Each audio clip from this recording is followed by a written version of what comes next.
the possible market demand in each state and explain how your graph easily illustrates why cattle drives from Texas to railroads in Kansas became commonplace during this time. Okay, very good. So this is a question about the initial placement of supply and demand that establishes a price in a marketplace. So if we think about Texas, first of all right?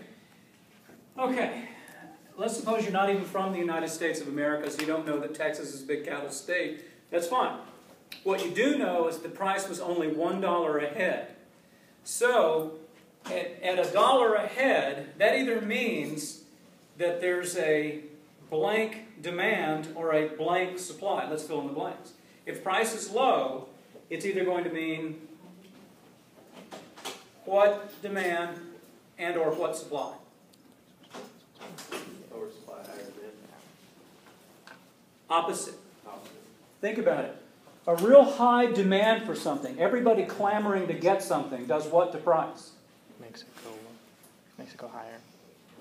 It raises it. Everybody rushing in trying to find something and wanting, desiring something allows people to get a high price for it. Okay? And on the supply side, if there's something that's not very available, it's very limited in its availability, it doesn't exist that much, that tends to do what to price? It raises it because it's more scarce, right? So, in this particular case, to have $1 a pound in Texas and $1 a head in Texas and 75 in California, we're looking at either a low demand for beef in Texas or a high supply of beef in Texas.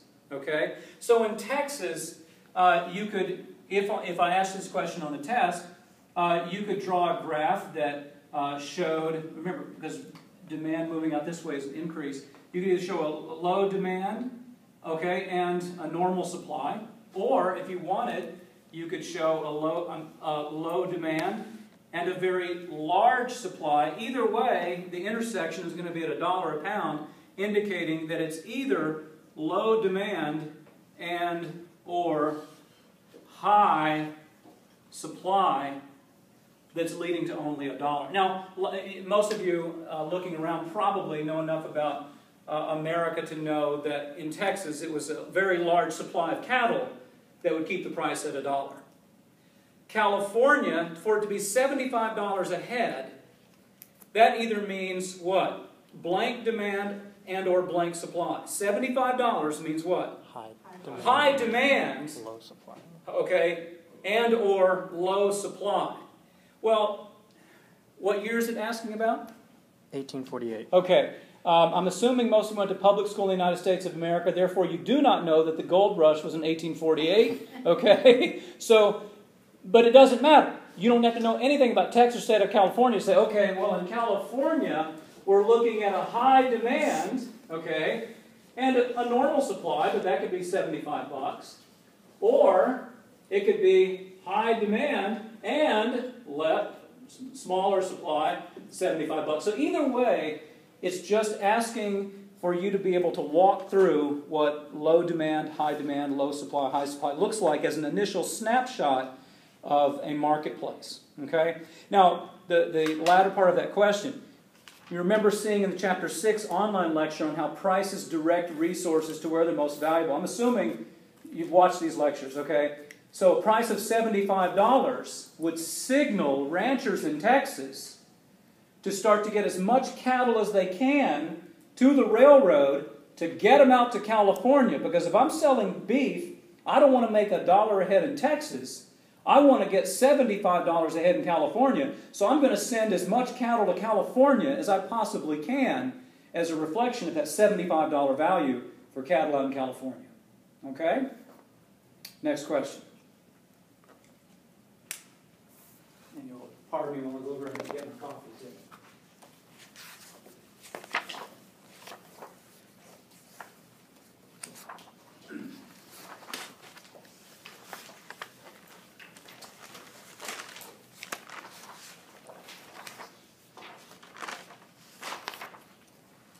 Yes. In chapter 6, Okay. review, part of one of the questions was, does the law of supply apply to land? Does the law of supply apply to land? Well, Well, first of all, what will make this easy for you now and on the final exam is that word law. Since it says law, what does that mean? It means it's definite. It always applies. Okay? So you have just gained tremendous insight without knowing or not, because there are going to be Say's law. And on the final exam, there are going to be questions about, if you're in microeconomics, the law of diminishing returns. And sometimes I'll ask students, does the law of demand apply to, does law of supply, and they'll write no. And I'll underline the word law. And it's like the law of gravity. Does the law of gravity apply in Montana? No! People float in Montana. Okay. So the law of supply applies in all markets.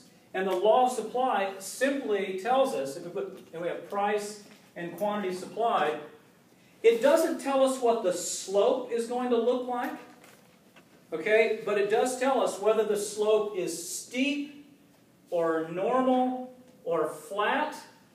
The law of supply tells us as the price goes up, the quantity supplied will go up. The supplier will try to offer more of the good or service to us. So let's think about land. We live in Florida, so what happens when the price of homes goes up? What do we see happening to trees and bushes in Florida? Getting cleared out. Gone, right? So a higher price leads to an increase in the quantity of land being supplied to the marketplace to build homes and malls. Okay? So, yes, it does apply to land. It applies to everything that has a price. Now, which graph, by the way, is the supply curve for land, do you suppose, most realistically? The one with the highest slope. Yeah, the one with the steepest slope, because a steep slope shows this. Watch this. Let's suppose land's going for $20,000 an acre, and we'll just put QS1 for the initial amount of land available.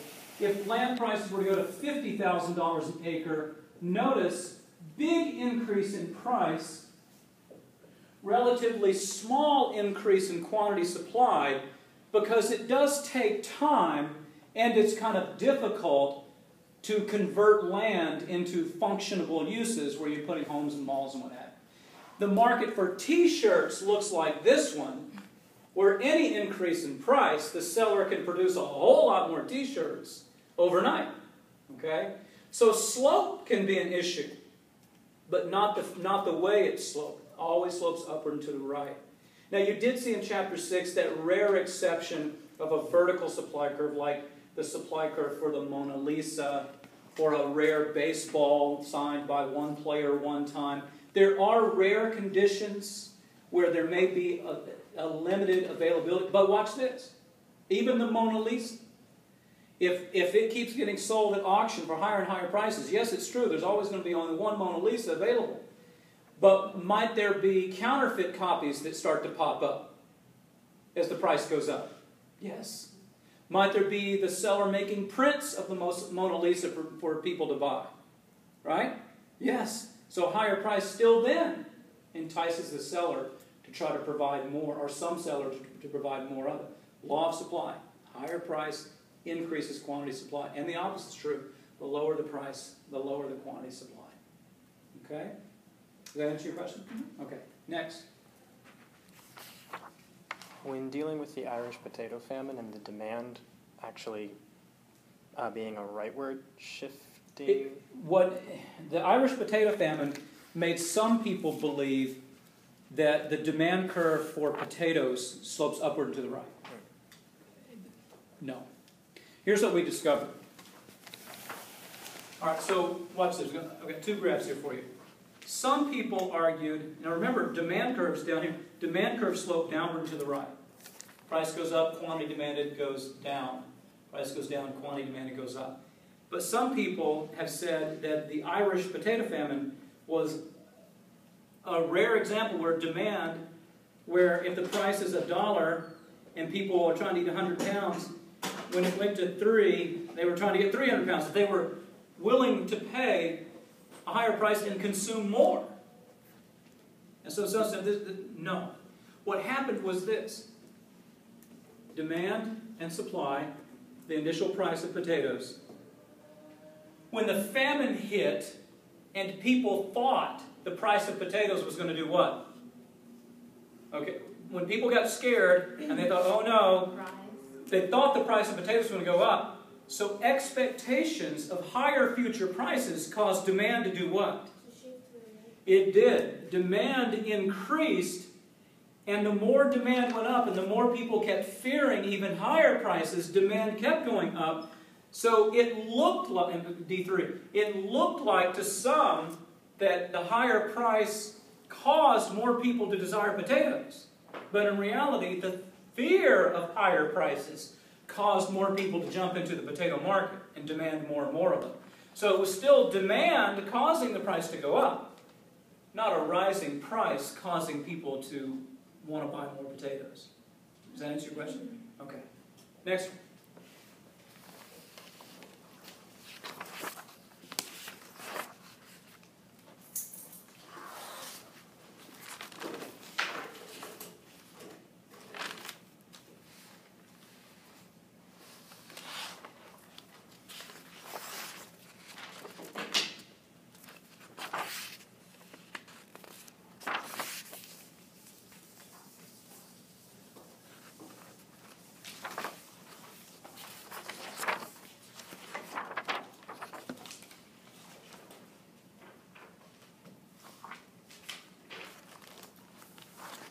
Yes.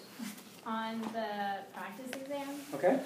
number 3, on the issue of rebuilding New Orleans, I was having a hard time thinking of what Adam Smith would have to say about that. Okay, so rebuilding New Orleans or New Orleans in the wake of Katrina. So where would Smith come in? Well, first of all, as we saw in your reading, Adam Smith is credited with being the first person to offer up a formal explanation of what capitalism would look like if it were allowed to exist in the world.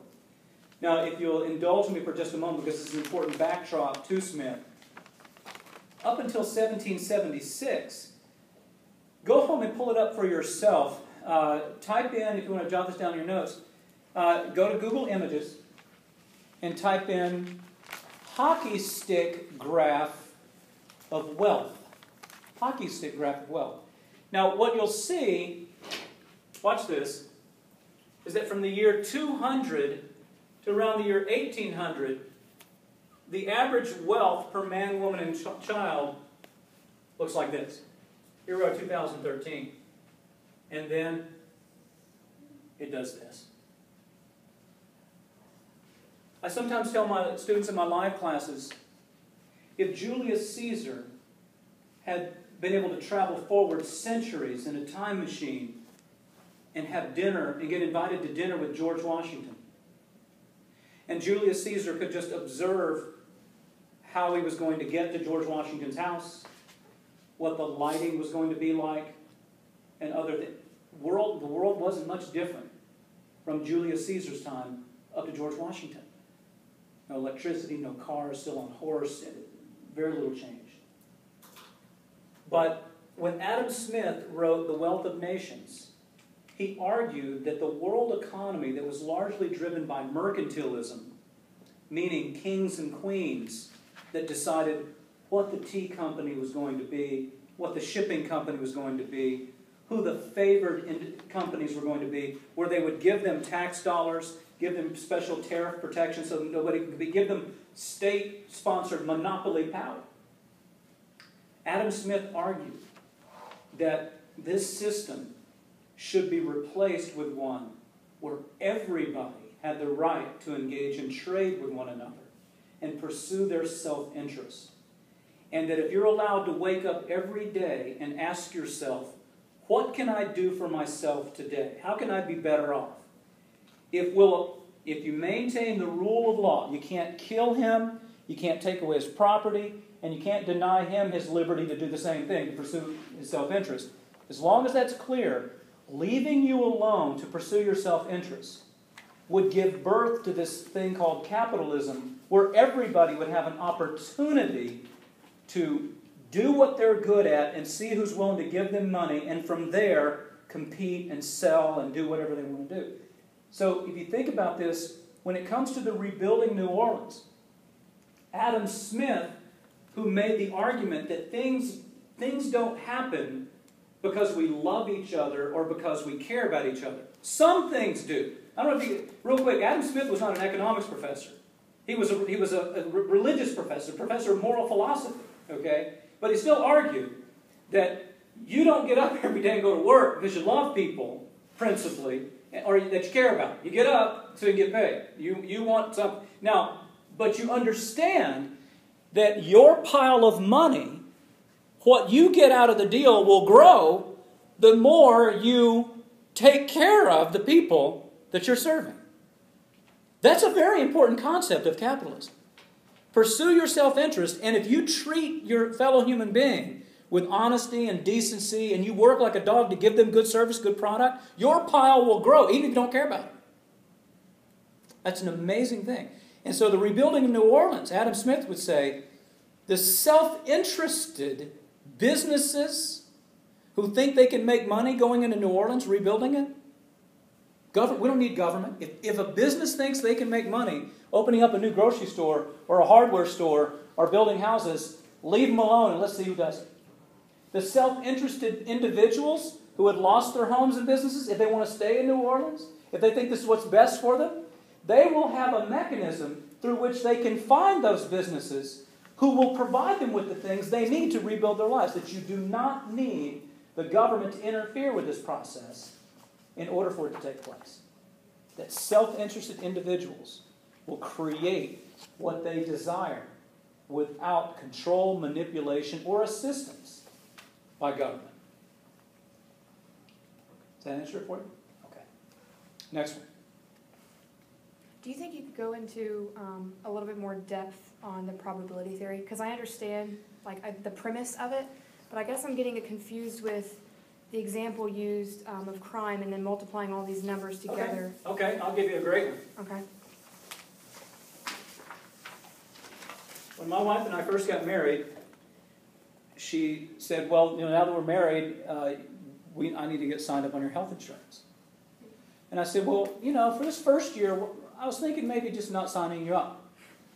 And because it was going to be like $7,000 for a year just to add her.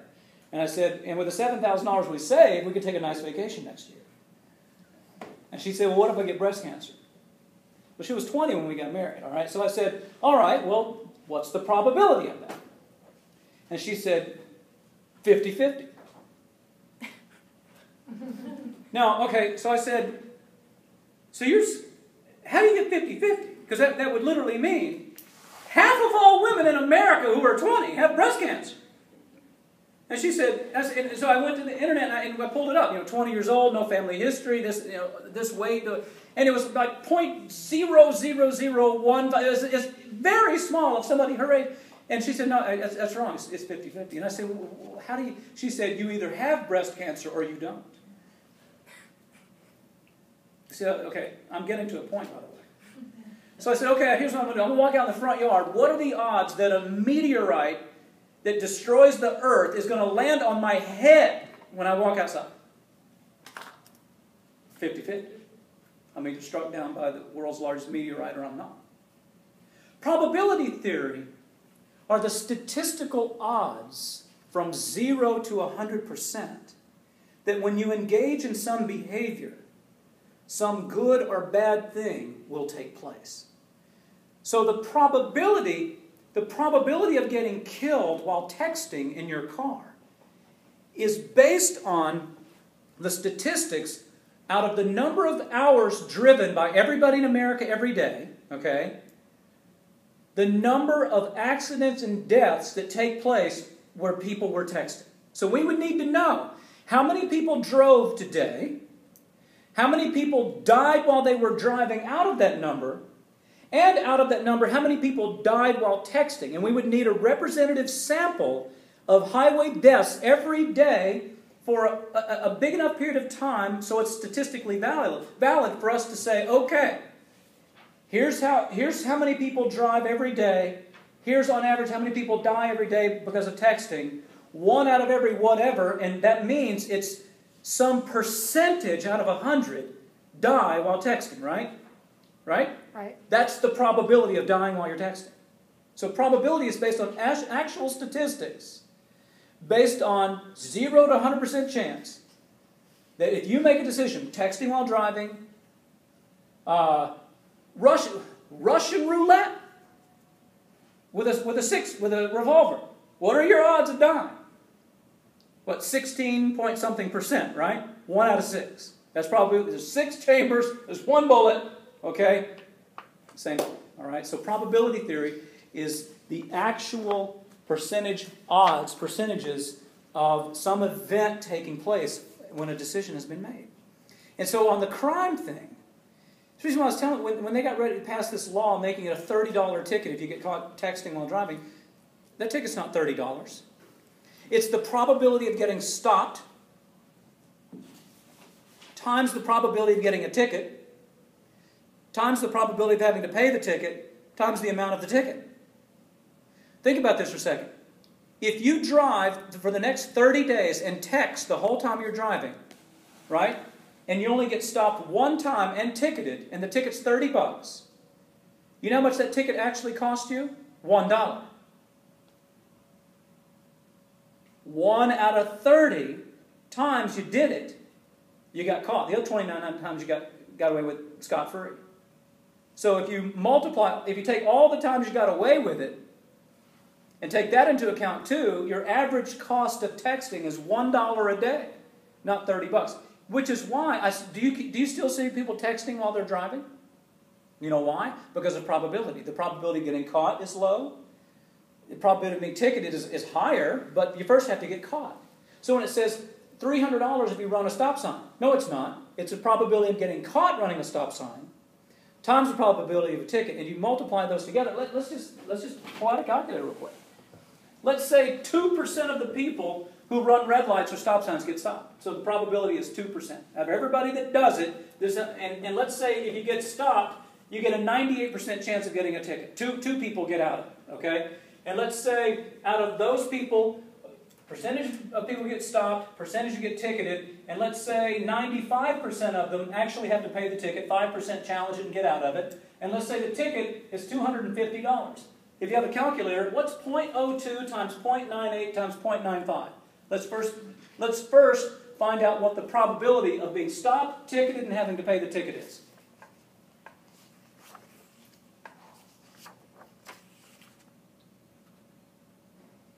.02 times 0.98 times 0.95. What does that equal to? 0.01. 186. Okay? Wow. So you have about a 1.86% chance of being stopped, ticketed, and having to pay the ticket. Now, when that happens, the ticket's $250. So 0.0186 times $250 is what? $4.66. $4.66. And this is why people still run red light stop signs. Because the probabilities are so low. Now, in Finland, just real quick, your ticket is based on a percentage of your income. The CEO of Nokia got pulled over for speeding a few years ago. His ticket was over $100,000. That's smart. Think about it. People who run red lights that are millionaires, I don't know why they ever stop for a red light. Just throw the money out the window. I can afford that. Drive 100 miles an hour. I drive 100 miles an hour through hospital zones. What are you going to do? All right, $1,000 ticket. I got that under my couch. So Finland says it's a percentage of your income. That raises this so high that it raises this high enough that it gets people thinking, oh dear, I better slow down. Next question. Do you understand probability? Mm-hmm. All right.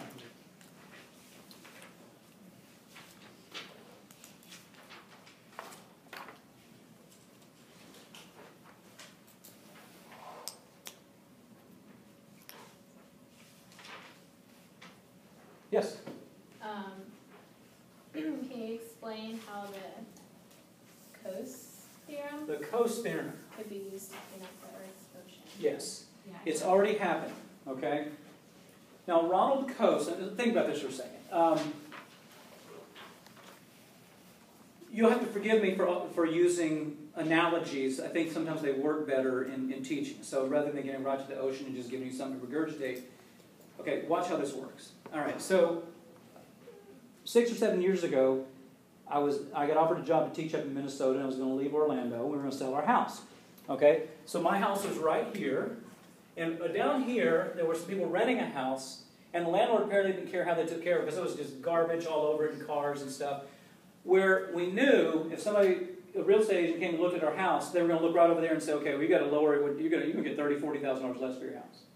So one night, rather than call the local authorities, Ronald Coase helped create a system by which we don't have to rely on government force to reach outcomes. Because he warned, for example, if we just say, oh, if somebody's got trash in the yard, just call the government and tell them to come impose a fine, put permits on them. The next thing you know, government's at your house saying, I don't know about this beige color. Your grass is too short. We don't like the idea that you've cut down some trees in your yard. So you end up inviting, according to Coase, more and more government authority over your own property, where there's peaceful ways to reach agreements to keep government out. In other words, there's ways to convert common property into private property. Now, common property, like the oceans, nobody owns the ocean. So look how people take care of it. You read in the book, nobody owns the street, so everybody throws their cigarettes in the street, right? But the smoker owns their driveway, so they don't throw cigarette butts in the driveway. Take care of private property, but if it's common property, who cares? Throw your cigarette butt in the street. Who cares? Dump your garbage in the ocean. I'm a renter. Who cares? Leave my trash in the yard. So one night I was sitting down, and my wife said, what are you doing? And I said, well, I'm working on some figures. She said, what? And I said, well, I'm going to go over and give Jim $5,000 to clean up his yard, paint the house, and not have any more trash in the yard till we sell our house. And my wife lost her mind. She said, $5,000? Are you crazy? And I said, no. I said, you know it's going to cost us $30,000 or $40,000 if the trash stays in the yard on the value of our home. So I'm going to give him $5,000. Instead of getting the government and long processes and all this other stuff, I'm going to take care of this now. I'm going to go over and say, Jim, listen, if you don't mind, we're going to sell our house, and I'm not trying to be disrespectful, but I'm a little bit concerned about your decorations. And if you'd be willing to take $5,000 in cash right now, I'll even clean it up for you. I'll get the painters, and I just need it. Costner. See, I don't have a right to a pretty view. I have a right to my property. He can't come throw junk on my land, right? I've got an interest in my view being nice. I've got an interest in my property values being high. But I've got no right to high property value. I can't make others around me do something to help my property value. I can just keep them from my property. So Coase argued, through negotiation, like you're reading with the gun range near those people's homes, through negotiation, you can work out an agreement that's good for both parties at low cost, rather than the high cost of government interfering, putting restrictions and regulations that are far more onerous and difficult and annoying and costly on us over time. So it was a way of converting common. So the oceans, what governments are now doing is starting to auction off certain areas of fishing zones to the highest bidder and saying, okay, you will now, this will be your area to fish, and nobody else can come here and fish. And it's auctioned off, okay, on an annual basis. And so now the fishing companies, since this is their area to fish, and they've paid a lot for the right to do this, they have an incentive not to fish too much or throw garbage in there because it's going to destroy their product. And so they take a lot better care of the ocean now that there's been property rights established over who gets to fish where. Next question. When we deal with the concept of rationality versus irrationality, there's sometimes little gray areas where it doesn't, it could be either way. Here's and without teaching to the test, here's what I want to know about what you know. When the question comes about, was somebody or another rational? All I want you to be able to do, like with the Pat Tillman question, you have to ask Pat Tillman. You guys all have the sample midterm, right? You saw that. You'd have to ask Pat Tillman. You'd have to ask Martin Luther King. Why are you marching? Ask anybody, why are you smoking crack? Whatever. and then wait for them to tell you, well, at the time I decided to do this, I believed the benefits would be, I believed the direct cost, the out-of-pocket, and the probability of bad stuff, I believed it would be this, and my opportunity cost, my next best choice was this thing over here, and I believed at the time the benefits were greater than or equal to both of these costs combined, so I went ahead and did it. I just want to see your capability of walking through whatever scenario I give you, what the benefits may have been to that person, what their costs may have been. We've got 100 online students. I may have 100 different assessments of benefits and costs. But as long as I see you can assess it, that's all I'm interested in. Now, remember, Kahneman and Smith discovered that sometimes people are irrational. You've got to be careful here. Irrational doesn't mean your friend is dating a guy you would never date. So don't look at him and say, you're irrational. It's not your cost-benefit calculation. You find a new blouse that you're very excited about, but you read in your book that emotion can cause you to make irrational decisions. But watch this. If the blouse is worth $60 to you and it's on sale for $9, plus you're real excited, you're rational to buy it, right? You got a hell of a deal, plus you're excited. So emotion is okay.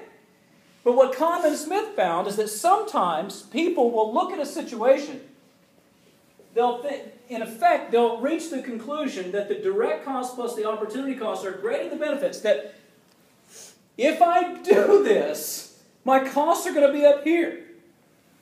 My benefits are down here. I'm going to do it anyway.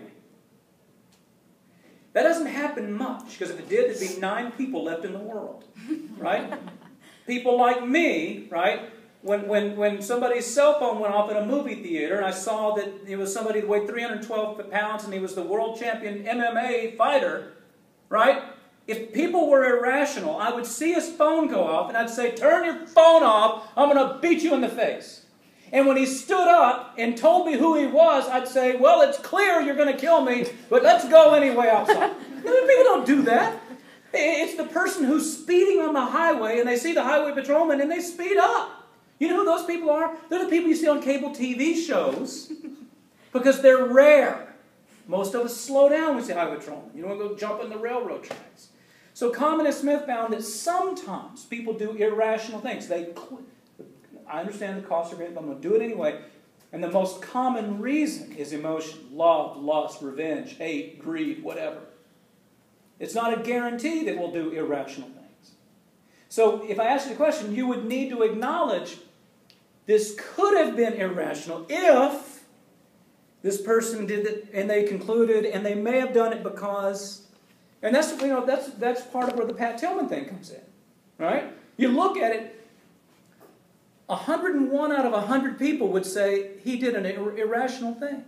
Leaves $1 million job in the NFL to go out and fight in Afghanistan for $30,000 a year? Crazy. We're not Pat Tillman. We don't know what his benefit cost. But even if Tillman decided, watch this, on the night before he joined the Army Rangers, even if he was sitting there going, I think I'm probably going to get killed. That's a huge cost.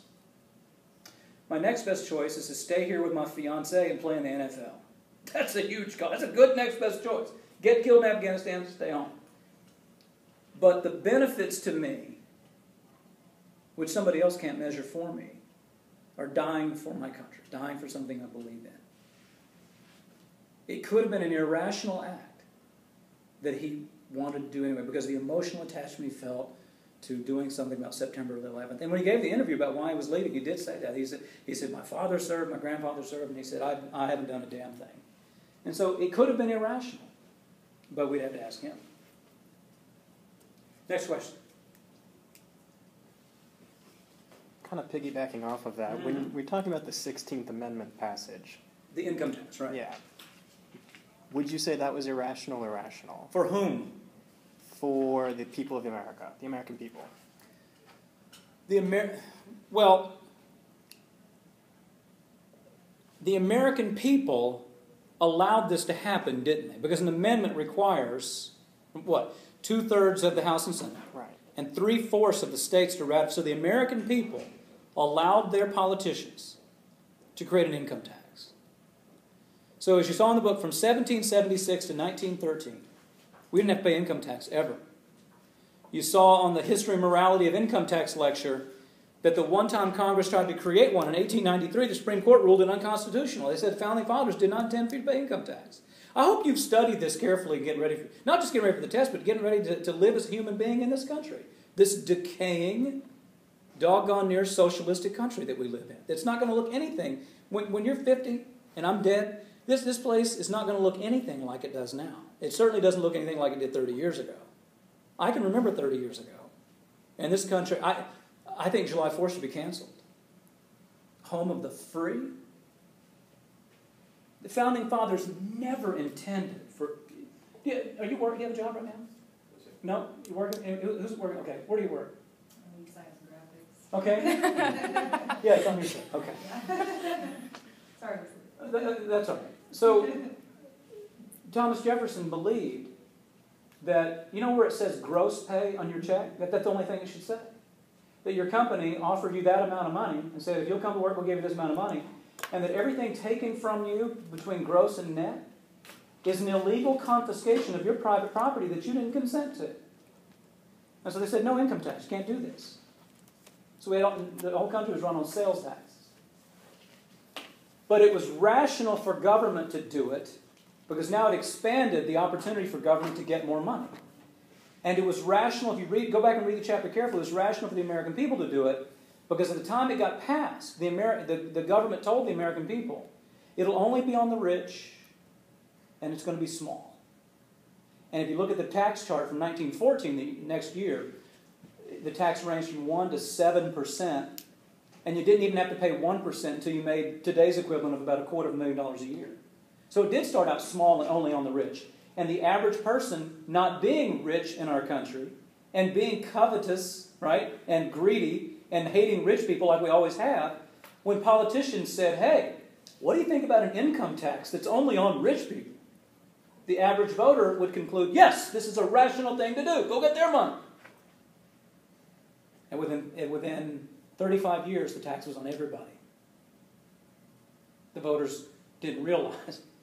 As soon as you pass an amendment that gives Congress the authority to tax income, eventually say, well, no, it's only started on the rich and it was small, but now we need the middle class, and you poor people have to pay now too, and it's not going to be very small anymore, and away we go. So then you could say that at the beginning it was argued to be rational, but looking back it was an irrational act? No. You remember in chapter 1, you can't look back and say, I made an irrational choice. The question is, at the moment your great-great-grandparents said, yes, we should ratify this amendment, what were the benefits and costs they saw of doing it? Were they rational? And you could argue easily, absolutely. Absolutely they were. Yeah. If I understand your lectures and what I read right, as far as with government spending, 4%, we should be able to live on 4% of taxes? That word, first of all, the word should scares me. Because remember, in the end of chapter 1, should is a normative word, meaning it's based on my value judgments, right? And your test is not going to go over my value judgments. I've never asked in 22 years a value judgment question, all right? Because that gets you in a lot of trouble. They get you students saying to your dean, he just tests us on our opinion, and if our opinion doesn't match his, we're in trouble. I'm not interested in anybody's opinion. Most of all, mine. I'm not interested in you caring one whit, okay? Thomas Jefferson once said the government should be able to run all of the affairs of the people with 4% of their money, okay? I like that because I picture what 4% of my income going to government would look like compared to what they take now. I'd have more. Adam Smith, self-interest, okay? But, watch this. You have to ask, okay, Professor Chambliss, if the government only got 4%, doesn't that mean the government would get a lot less? And the answer is yes. Mr. Chambliss, doesn't that mean the government would be able to do less for people? Yes. And are you willing to accept those? Yes, I'm willing to accept those costs. I'm willing to, for me, it would be rational to live in a country where my government told me, here's the deal, buddy. Right now you're 46. One of these days you're going to be 66. Would you like to have a good retirement? Yes? Pay for it yourself. Start saving now. Because we're not going to take your money in the form of Social Security taxes and make you pay for your retirement now. It's going to be up to you. And if you blow it, tough, ramen noodles. Mr. Chambliss, you have 3 kids. Is it, what's your name? Brian. Brian? Brian. Is it any of your business that I have 3 kids? No. Then why the hell should your tax dollars go to pay them, put them through college? Tax deductions. So, you know what I'm saying there? Right. Okay. If I decided to have them, who ought to pay for them to go to college? Huh? Yeah, I like that. I'll take care of my kids. But the idea of his income taxes being taken by force to create money to send to my kids to go to college? He didn't have them. They're not his kids. You've got every right to claim, well, you're just stealing from me because he decided to have kids. And he didn't plan ahead for them. The world we would live in, the country we would live in, if we only did it would tell people, make good choices because there's high costs for bad ones. And that's the number of people in our country that want that are very low. Republicans and Democrats. Right. Neither one of them want that. They want freedom, and then they want somebody else to pick up the tab when their freedom doesn't go so well. Next question.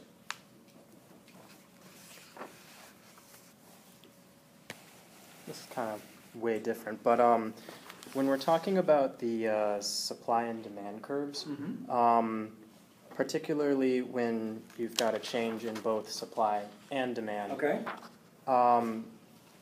there are times where you're not really sure if the price is going to be higher, lower, or the same, or the quantity will be more, less, or the same. Because of the magnitude of the shift. Right. Okay. Is there any way, like when we're reading these questions, is there any way we should realize? No. If for example, let's just knock out one. Let's suppose. Let me see your book. Okay. Let me go to chapter 7, and we go to the chapter review. All right. Chapter 7. Okay. Let's go to page 167 of your book for a moment. Is that the same as? It should be. It should be. Try 160. It's for chapter Yep, 7? it is. Okay, and it's for chapter 7. All right, so it says, suppose the number of buyers in the market for camping tents increases next year. So number of buyers is a determinant of what? I thought you guys watched the supply and demand videos. Number of buyers is a determinant of what? Demand or supply? Demand. Demand, right. While the input costs associated with making tents, who's making the tents? The suppliers. Decreases. If the impact of falling input costs is greater than the impact of more buyers, what will be the effect on tent prices and the final equilibrium quantity? All right, so notice embedded in the question is everything you need. It's a demand determinant that's changed, clearly. A supply determinant that's changed, clearly.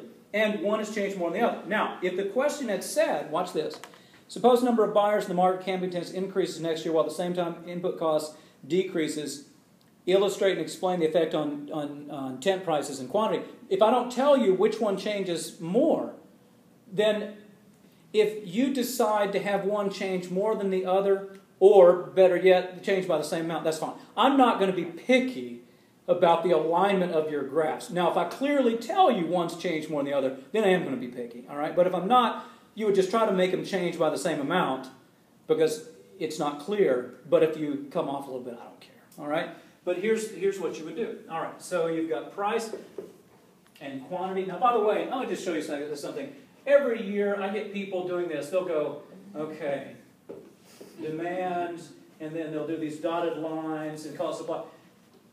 They have done, look, this is a supply curve, this is a demand curve, start from there, okay? These Egyptian hieroglyphics I grade are just amazing, especially when the lecture's right there, the book is right there. It's a big X, demand, supply.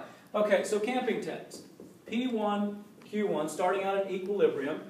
All right, so over to the side, it would be smart to have demand 1, 2, 3, 4. Why do we have 1, 2, 3, 4? What's that purpose?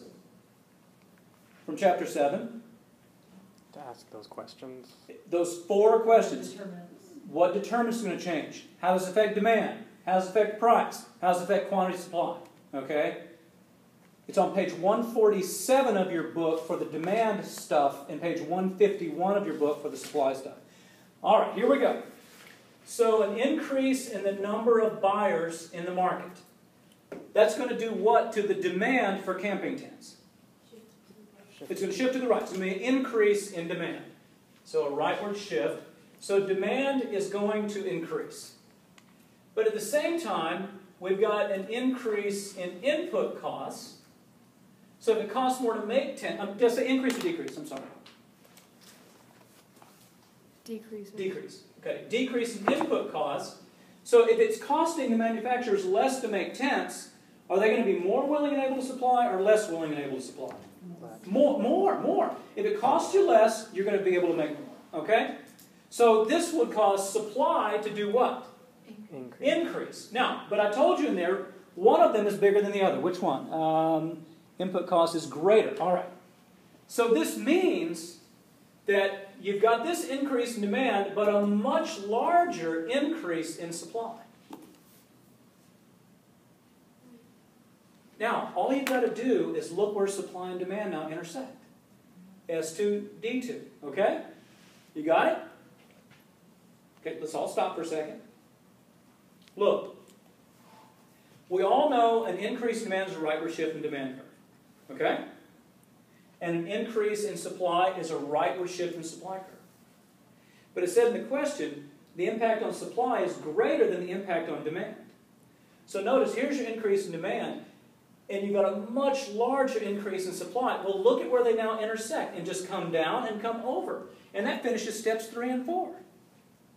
If you have a whole lot more supply of something, that's going to bring prices down quite a bit. Now, it won't bring it down as much because you've got some increase in demand too, but overall, you're going to get lower tent prices, and the quantity of tents in the marketplace is going to increase. Now, let's finish it off from this perspective. Look up here for a second. If you only had an increase in demand, look up here, guys. Ignore the supply for a second. Ignore this part. If the only thing that happened was demand going up, what would have happened to prices? They would have increased. They would have gone up. Okay? And if you come straight down, you would have had an increase in the quantity of tents supplied, right? More buyers coming to the market, more demand. They would raise their prices and build more tents. Okay? Watch the lecture online. Now, but if we only had an increase in supply, watch this. If you only had the increase in supply, prices would do what? Come down. Okay? And as a result of lower prices, the quantity demanded would do what? Lower prices, more people want to buy tents. So quantity demand would go up. So you step back and look at what you've got. Notice these two normally would offset one another, but this effect was greater than the demand effect. That means the lower price effect is going to be greater than the higher price effect. Both quantity supplied and quantity demanded increased, though, as a result of what's going through here. What I encourage you to do for the Chapter 7 questions, do the concept test, do the chapter reviews, and make up your own examples, one by one. Just say, alarm clocks, first determinant of demand other than price, income. Suppose people's income went up. What would happen in the market for alarm clocks? And work through, okay, more demand, higher price, more production of alarm clocks. Then move to the next one. If you'll get some scrap paper for the Chapter 7 questions, and practice these shifts.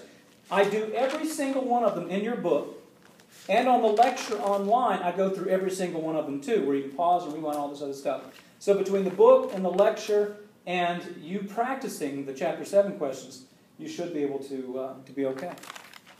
For number 3 on Chapter 7, where you've got the future expectation of the price rising, would that mean that because the price is going to rise, the supply would shift to the left? Yes, let's just think about this for a second. Okay, it's talking about silver bars, okay? Right.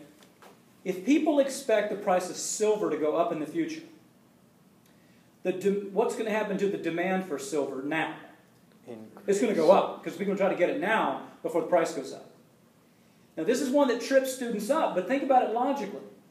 If people who are holding on to silver right now, if they expect the price to go up in the future, are they going to withhold their silver from the market today or offer it up to the market today? Withhold. They're going to hold it. They're going to withhold supply, waiting for the better price. So expectations of higher future prices causes the demanders to freak out and go try to get it now, and it causes the suppliers to hoard and decrease their supply so they can get a better price later on.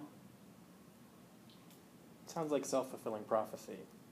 And it exactly does that, because as those start hoarding, while the other people are freaking out, it causes what they expect the price to be in the future to happen right now. That's right. It does. Very good. Next question. In Chapter 8, on the concept question about the subsidized cotton being sold to Africa, Right. I don't understand. I don't quite get the graph of that. Yeah, that's a very involved question, isn't it? Okay, let's see that. All right, it's on page 179, if you want to follow along.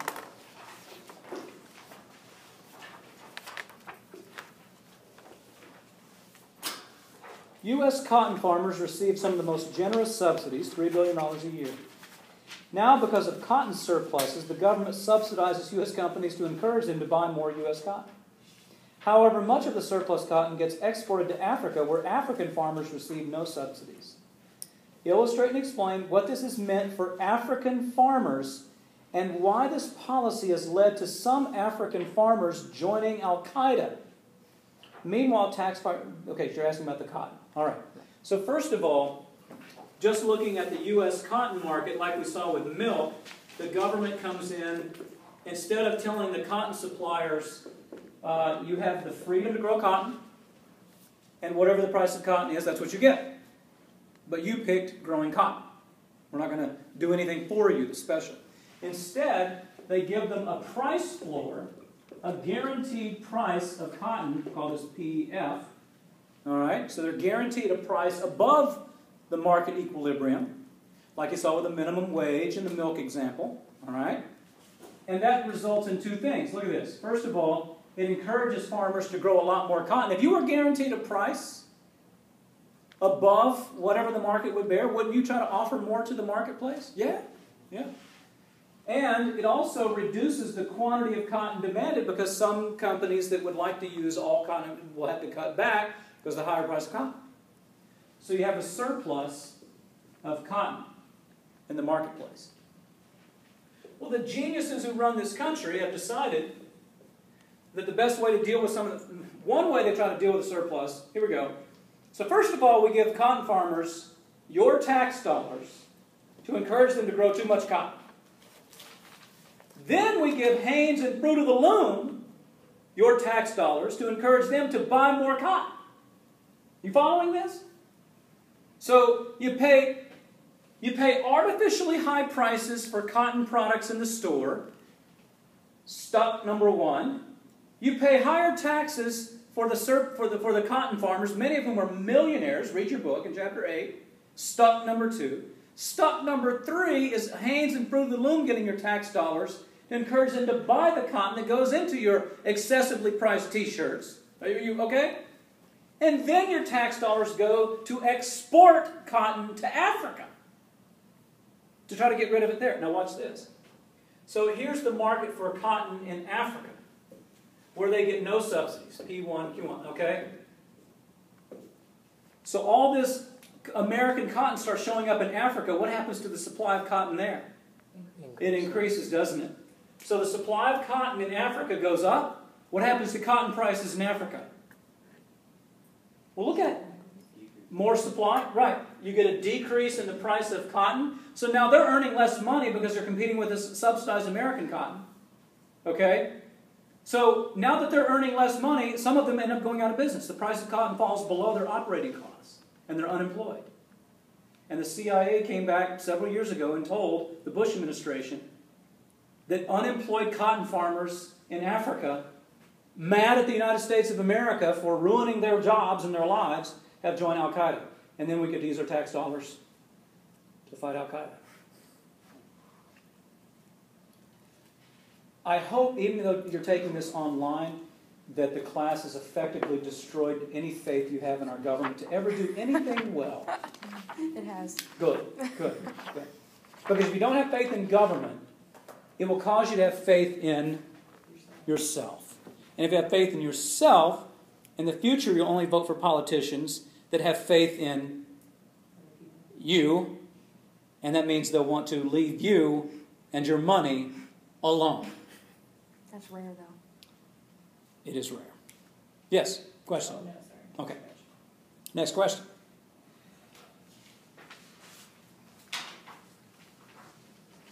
So have they stopped selling cotton in Africa? Nope. Okay. They have, why stop? It's not their money. And too many lobbyists, too.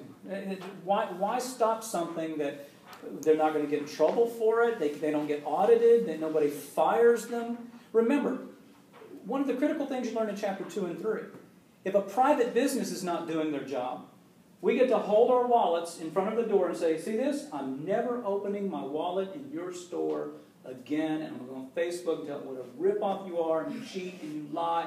I'm never coming here again. Try holding your wallet in front of the Internal Revenue Service and saying, I'm not sending you any more money because government is corrupt and stupid. First you get a letter to send the money and a fine plus interest, and then they come take your house, and then they put you in jail. See, with a private business, the reason why private businesses work well is because they're motivated by profit, and the consequences of being stupid are losses and bankruptcy. The government, since it's not for profit, doesn't have any motivation to do well, and there are no consequences, because if they don't do well, you're not allowed to say, I'm not sending you any more money. They have the legal authority to take your money by force to keep their inefficient systems going, which is why government never does anything as well as the private sector. Ever. Nothing. Zero. Next question.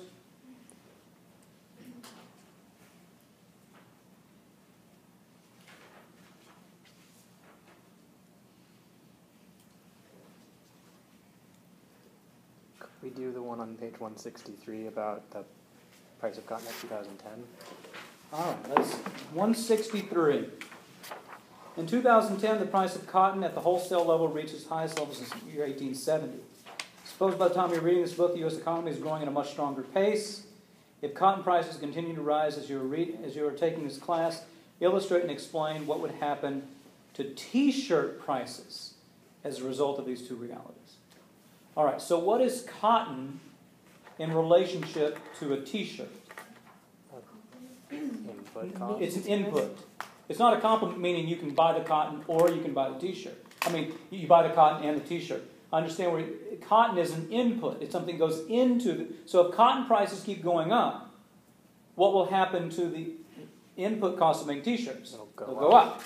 If input costs go up, what happens to the supply of T-shirts? Supply goes down. It goes down, causing T-shirt prices to Go increase, and then people will cut back on the quantity of new T-shirts demanded. Got it? Yeah.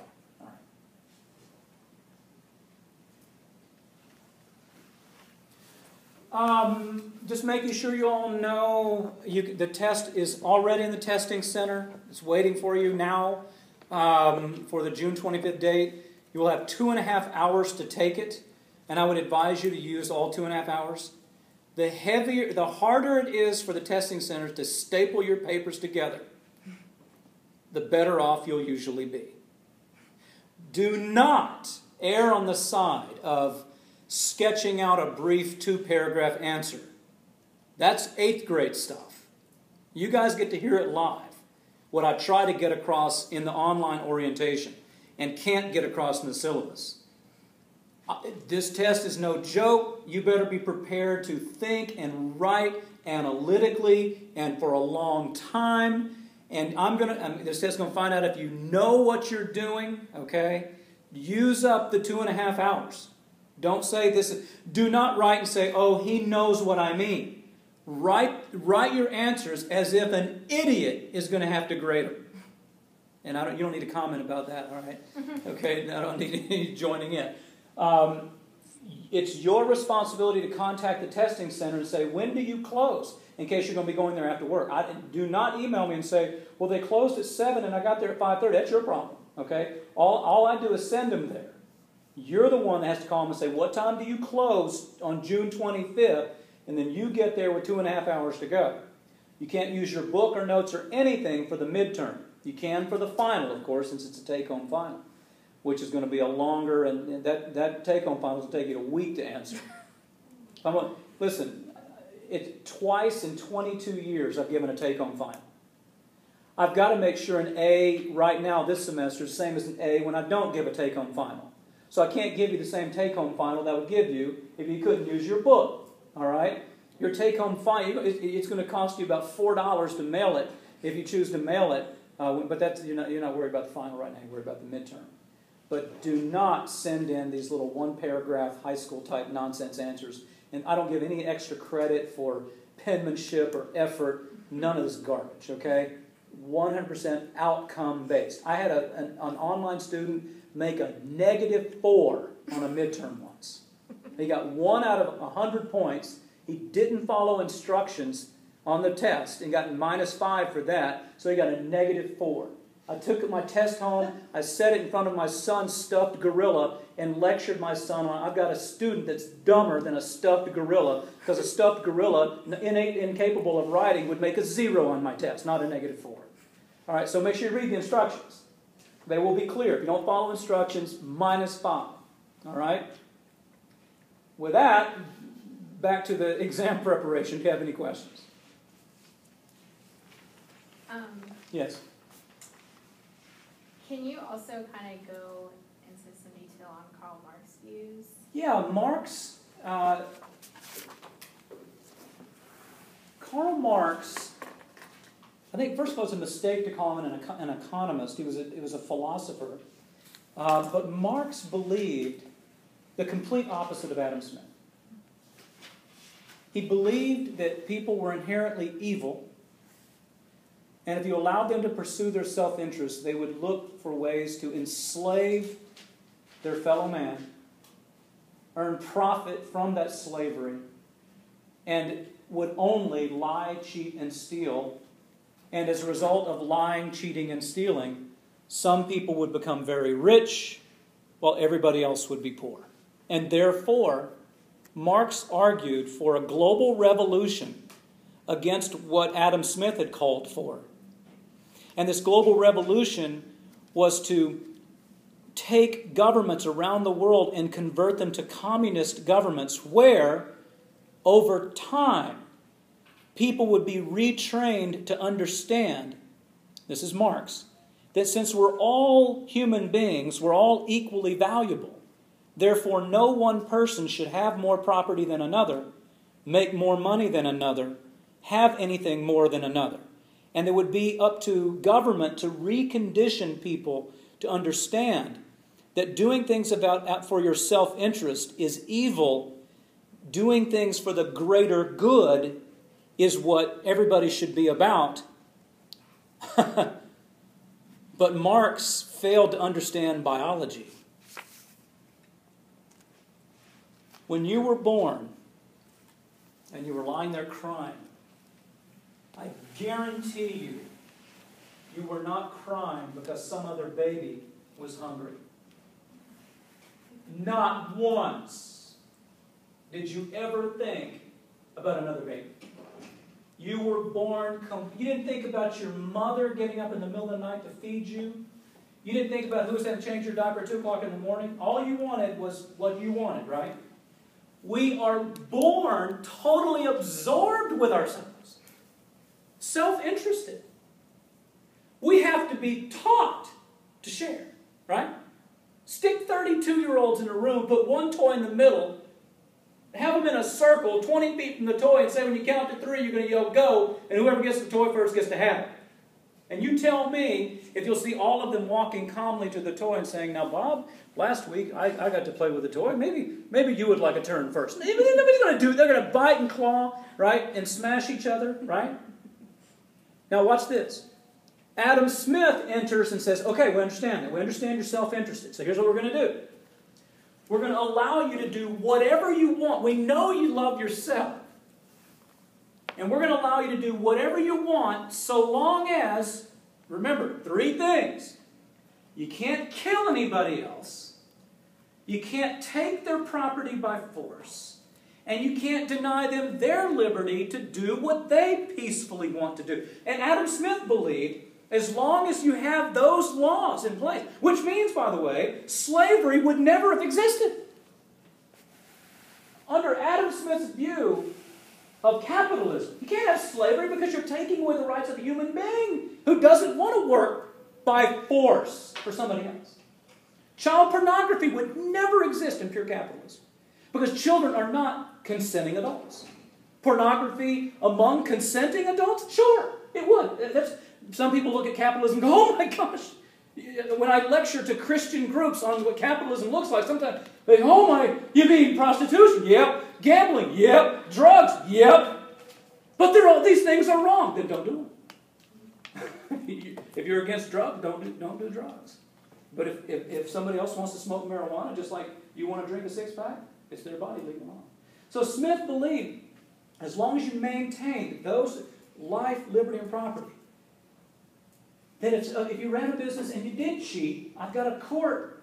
Because look, cheating, selling a product that you lie about, it doesn't work. Okay, so now it's broken. In capitalism, he gets to take you to court, okay, because you stole his property under false pretenses. Think about it. He gave her money. She produced a crappy product and lied about what it would do. So in capitalism, he's got a court to go and say, I want restitution. I want my money back because she lied. She, in effect, stole my money. And the courts would say, you stole, give us money. And your reputation would be so bad now that your business wouldn't last very long. So Smith, first of all, believed that it wouldn't take long for people to figure out, I've got to serve people to make money. The liars, the cheaters, the thieves, they don't last long. Maintain rule of law. And Marx didn't believe that. He believed it was wrong for Bill Gates to live in a 50-something thousand square foot house. And I don't. Marx would argue it's wrong for a basketball player to make more money than an educator. That we should be equal. Watch, Adam Smith would say, no.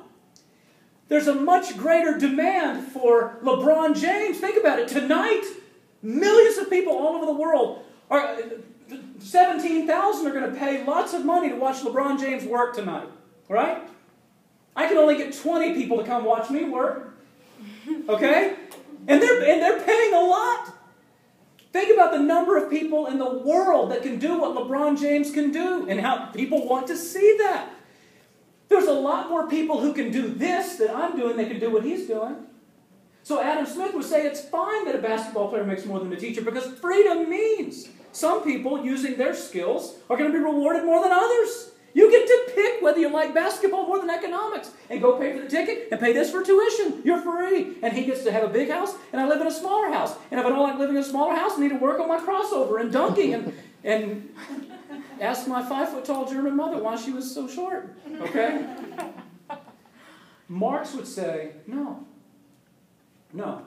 LeBron and I should make the same amount. And he shouldn't even be allowed to own property. That all property should be owned by the government. And government should decide what's going to be produced, how it's going to be produced, and who's going to get it. To create equality. Okay? Now watch this. Here's what this ended up happening. So in 1917, for the first time in history, a revolution took place in what became the Soviet Union, where the people rose up and said, okay, we want to try Karl Marx. We think Adam Smith was wrong. And 75 years later, the experiment with communism was over, wasn't it? And look what every country that experimented with communism, look what they're all doing. Even Cuba, with the exception of North Korea, they're still hanging on. all over the world where people were given a choice, capitalism or communism, which direction do you want to walk? What did they pick? Capitalism. Freer markets, free people. Even if it means some have big house, some have small house. I'll take that chance. So what Marx didn't understand, and watch this. Do you know how many people Joseph Stalin's in the book? How many people did Joseph Stalin kill while he was president of the Soviet Union? Remember? It's over 60 million people, 10 times Adolf Hitler. Because here's what he discovered. When you go to people and say, now listen, it's very important that you voluntarily understand that even if you work a lot harder than other people at your job, you shouldn't get any more money than them. You should all be the same. We're all the same. And you're thinking, well, when I was a baby, I didn't think we were all the same. I was yelling for me. So it's unnatural to you. And so you resist, right? You resist. Eventually, it didn't take long. It took 6 years, from 1917 to 1923, for the government of the Soviet Union to come to people and say, do you agree that you shouldn't have more than somebody else? This is a gun. Yeah. You agree? Because if you don't, 62 million people found out the hard way. 30 million were murdered or starved to death in China when they moved in this direction. 92 million people in 2 countries murdered and starved, all to reach the Karl Marx view of equality.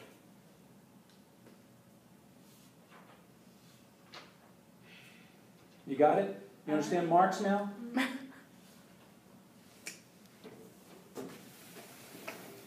Capitalism? Communism. United States of America, when you were born. United States of America today. We're walking in that direction. The art of coercion. What's that? It's the art of coercion. You can't necessarily change it overnight. Slow steps towards That's communism. exactly right. That's exactly right. Think about it for a second. Starting next year, for the first time in our country's history, you could go to jail for doing nothing. You ready? You ready? From the Article 1, Section 8, Clause 3, I believe, of the Constitution. I know it's in Article 1, Section 8, called the Commerce Clause. Says that Congress has the right to regulate commerce, meaning if you're engaged in the act of buying and selling, the government can create rules about how the buying and selling can work. Okay? You understand? Starting next year, if you're standing over here doing nothing, somebody from the Internal Revenue Service could walk up to you and say, excuse me, I'm from the IRS and we're here to talk to you because we noticed you filed your tax returns and you refused to buy health insurance. And you can look at the person from the IRS and say, yes, I'm an emancipated adult human being living in the United States of America, and I would rather use my money somewhere else. I choose not to buy health insurance. You don't understand, under the Affordable Care Act, if you do not purchase health insurance, you have to pay a fine to the IRS. All of you know this, right? By the way, keep the book. It's in the healthcare. You did not know. You've all heard the phrase Obamacare, but it's formally known as the Affordable Care Act. Starting next year, it will be a federal crime. When you file your tax returns, you have to prove you have health insurance. If you do not, it will be a fine based on your income. Watch. So you tell the IRS, no, hold on a second. I need to remind you that I'm a free human being. I'd rather use my money for something else. I choose not to engage in commerce, and I've read the Constitution that commerce is the act of buying and selling. If I'm not buying, I'm not engaging in commerce, and therefore you have no regulatory authority over me to make me engage in commerce. Yes, we do. Here's your fine. I'm not going to pay a fine. You're going to jail. You go to jail. It's the first time in our country's history where the government has decided something that you should have to buy. And if you don't, you could go to jail for your refusal. Now, and you've been reading the news lately on the other stuff. All the tapping into our cell phone calls and the internet and email, all this stuff is coming out now. All of it. It's moving in this direction. That's what chapter 2 and 3. If you're wondering, what does this have to do with the exam review? It has a lot to do with the exam review and the exam itself. Next Tuesday and for the rest of your life after that. Because every country that's ever begun the walk in this direction has ended up poorer over time, not better off. But people still want to call them big here in the United States. And you want to know why? Because of the word relativity. Relative to Venezuela, Iraq, France, we're still relatively free compared to much of the world. But a Cuban immigrant once told Ronald Reagan, you must work to preserve liberty in America, because if American liberty dies, the immigrants will have nowhere else to go. We're the last place that has this much space and opportunity for people to do well. And we're walking away from that thing called capitalism and liberty that created all of this. People do not understand. They do not pay attention. And that's the way it's always worked. If you read the rise and fall of the Roman Empire, we are mirror imaging every single thing that they did. Huge welfare state, crony corrupt capitalism, meaning corporate subsidies and corporations lining their pockets with taxpayer dollars. All these things. Exact same trends. Be glad you're not taking this class live, because most of my students contemplate suicide after being around me 2 days a week for a whole semester. It's very dreary and awful. I don't know if it comes through in the book. I hope it does, because I want you to be sick and disgusted when you're through in this class, so maybe you'll do some different stuff. Does the responsibility of this rely, in your opinion, primarily on the government or on the people for not? It's all our fault, because we are the government. The politicians say, okay, we're going to give you jokers a right to vote. We're the constituents. And we're going to do what you tell us to do. And we tell them what we want them to do, and they do it.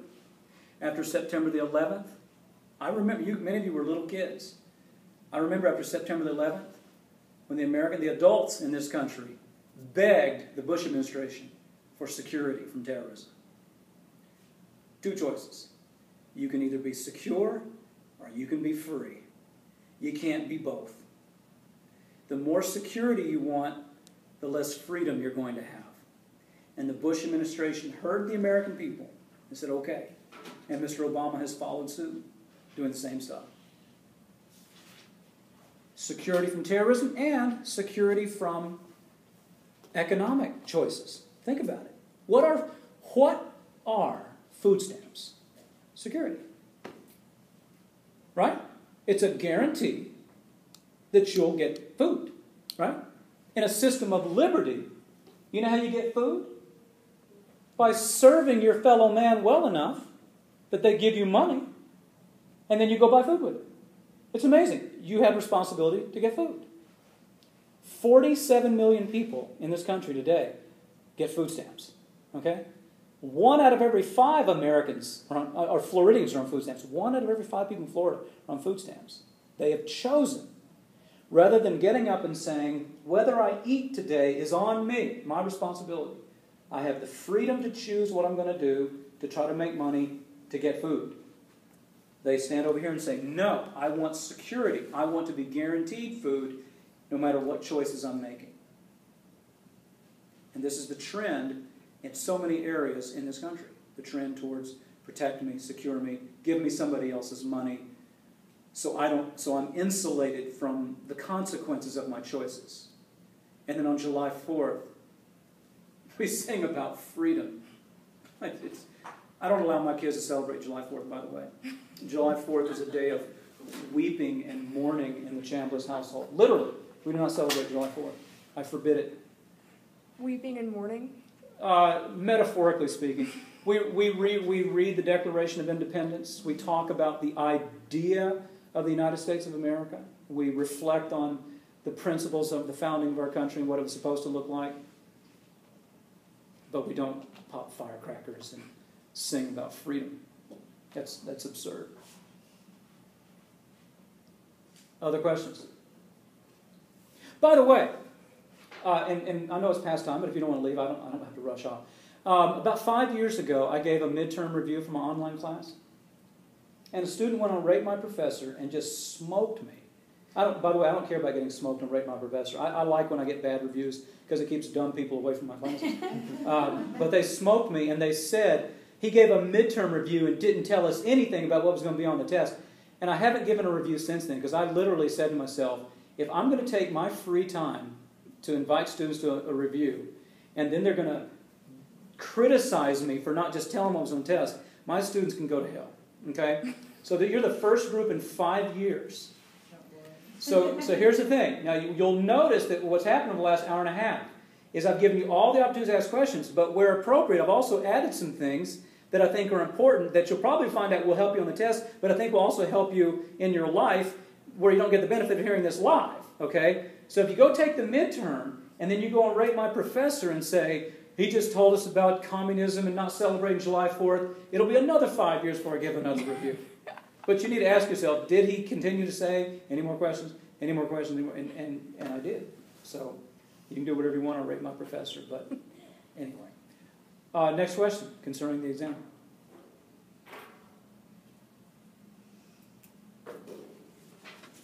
All right. Good luck. I will see. Oh, as soon as I get them back, I will grade them. Because look, the drop date is June 28th. So you email me the night of June 27th. The evening of June 27th. I'll email you with your grade. And based on your grade, I'll give you recommendations for maybe having to drop the class or staying in, whatever the case might be. All right? Good luck. Nice meeting you, finally.